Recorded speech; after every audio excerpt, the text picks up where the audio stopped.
This is the vocabulary video for chapters 4 through 8 of Bud Not Buddy. Remember, as we go along, you can always pause the video and add the words and their definitions and any notes you want to take to your personal dictionary. The first word we're going to discuss is lamb. Not lamb as in the animal, which has a B on the end, but lamb as in, man, I was on the lam. I was just like Public Enemy #1. If J. Edgar Hoover and the FBI saw me now, I'd be in some real serious hot water. So we can see a picture on the right of somebody who was also on the lam and wanted by the FBI and was Public Enemy #1. So you can see that that's somebody who is wanted. There's a reward out for this person, and that person must be in a hasty escape. They are in hiding. They have taken flight, they have made a getaway or an outbreak. And so being on the lam is an idiom, meaning they're in a hasty escape. Telegraph is a noun. In the book it says the hat was almost as big as Mama, and you could see it was fake because as tall as it was, no real cowboy could have worn it without getting it knocked off his head every time he rode under a tree or some telegraph wires. So you can see that Bud is trying to create an image in your mind of how tall this hat was. A telegraph was an old-fashioned system of sending messages over long distances by using wires and electrical signals. There was no Wi-Fi in the 1930s and people were not making phone calls. They would send telegrams. And so in the top left-hand corner, you can see a machine used to create the messages. And the top right-hand corner, you can see these wires running across.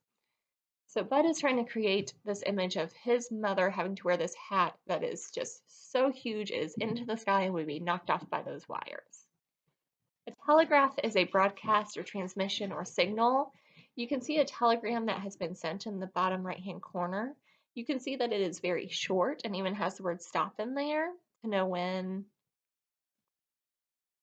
basically to stop in the sentence like we use periods. A telegram was charged by the letter, so to keep a message short was very important. A whiff is a noun for a slight smell of something. In the book, it says, as soon as I got into the library, I closed my eyes and took a deep breath. I got a whiff of the leather on all the old books, a smell that got real strong if you picked one of them up and stuck your nose real close to it when you turned the pages. So Bud was getting a smell, scent, odor, or aroma from the books. But as you can see in the text, it says that he had to put his nose really close to the book to smell it. So a whiff of something is not like being sprayed by a skunk. It's going to be a slight smell. Tetters. Tetters are any of various eruptive skin diseases. So in the book, Bud's mom was quoted as saying the entire band, and she was talking about the hat, on the inside was black, and I'm sure it was crawling with ringworm, lice, and tetters. So if you have ever heard of ringworm or lice, then you could infer that tetters must also be something that would cause issues with your skin and would be a pest. A valve is a noun. It is a mechanical device that controls the flow of liquid, gas, etc. by opening and closing. So a valve is like a faucet, a pipe, a spigot. In the book, it says his face twitched a couple of times, and for a minute it looked like his eyes were going to come open, but they stayed shut. He smiled, and the warm water from the jelly jar opened that little valve up, and whoop, zoop, sloop, he soaked his sheets. So Bud's plan to make Todd wet the bed to get revenge originally did not work, so he poured water on Todd because putting his hand in water had not worked. But when he poured the water on him, it was like opening a valve, a mechanical device that controls the flow of liquid or gas, etc. Matrimonial is an adjective. In the book, Bud is talking to a librarian about Miss Hill, and the librarian laughed, a quiet librarian type laugh, and said, really, it's not bad news, unless you had matrimonial plans concerning Miss Hill. So she is making a joke because matrimonial means of or relating to marriage. So she is inferring that Bud did not show up to try to marry Miss Hill. Radiating is a verb. Radiating is sending out something such as heat or energy in rays. So in this picture, you can see somebody is radiating so much positive energy that it's almost like they are creating the rays. So if someone is radiating, they are beaming, emitting, or shining. The opposite of that, or the antonym of radiating, would be dull, or they're concealing their positive energy. In the book, the librarian said, "Oh, yes, and I must tell you, she was radiating happiness." So someone was radiating or sending out happiness. Remember that you can always stop the PowerPoint, and I encourage you to do so, to take notes, to write down the words and their definitions, as well as any notes you want to make. The next word is gait. It's a noun. It's a particular way of walking. In the book, it is talking about the librarian, and it says she thumbed through the book until she said, "Aha! It says here that the average male human gait is 5 miles an hour. Okay, assuming that you could cover 5 miles an hour, all we have to do is divide 270 by 5. So that seems to be wanting to cover or walk 270 miles. And the librarian is finding out how long that would take. So if he was walking 5 miles an hour, maybe you could pause and do the math right here. She's trying to help him find out how long it would take him to cover 270 miles. Like finding out what a human gait is, it's finding out what pace or speed people walk at.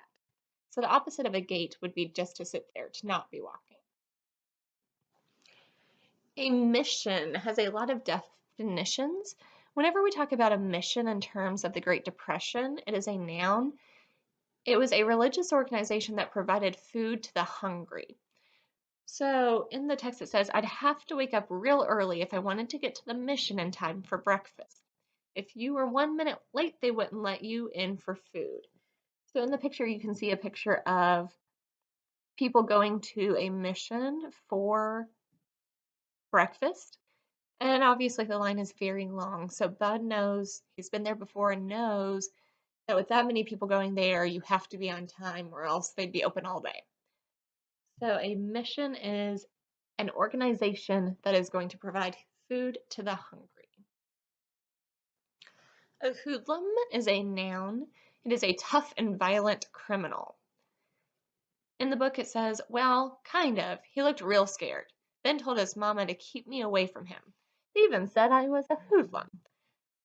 Will we be sleeping on the train and everything?" So when someone called him a hoodlum, they were calling him a criminal or delinquent or a hooligan or a punk. The opposite of that is acting like a gentleman or a lady. In the picture, you can see a lot of famous hoodlums from different cartoons and movies. Breeches are a noun.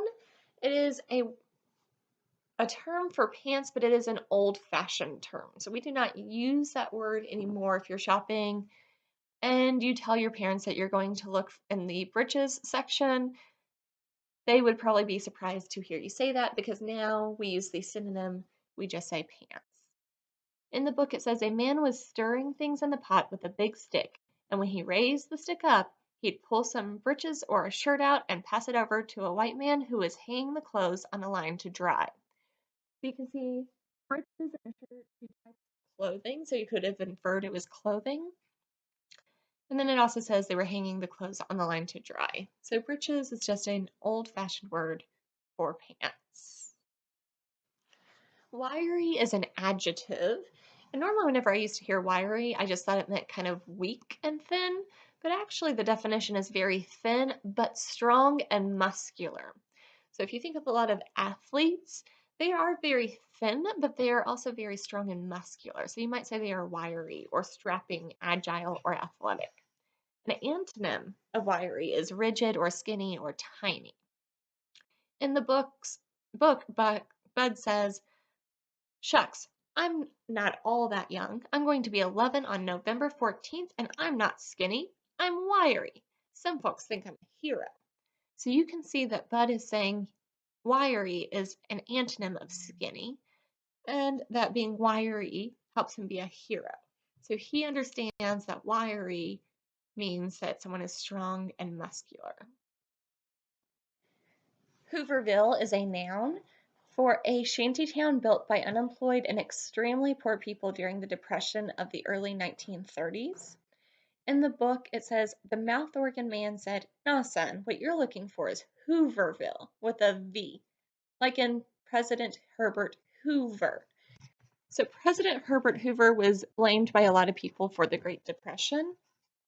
And so whenever the shanty towns started popping up where people were living in the same area, and they would a lot of times pull their resources to cook together. In another slide, you read about some people doing laundry together.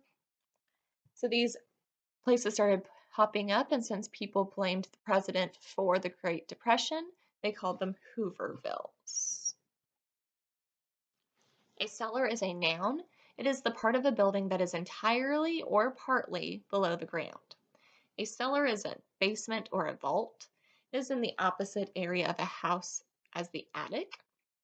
In the book, it says the air in the library isn't like the air anywhere else. First, it's always cooler than the air outside. It feels like you're walking into a cellar on a hot July day, even if you have to walk up a bunch of stairs to get into it. So there's that feeling of walking into a cellar and just being very cool.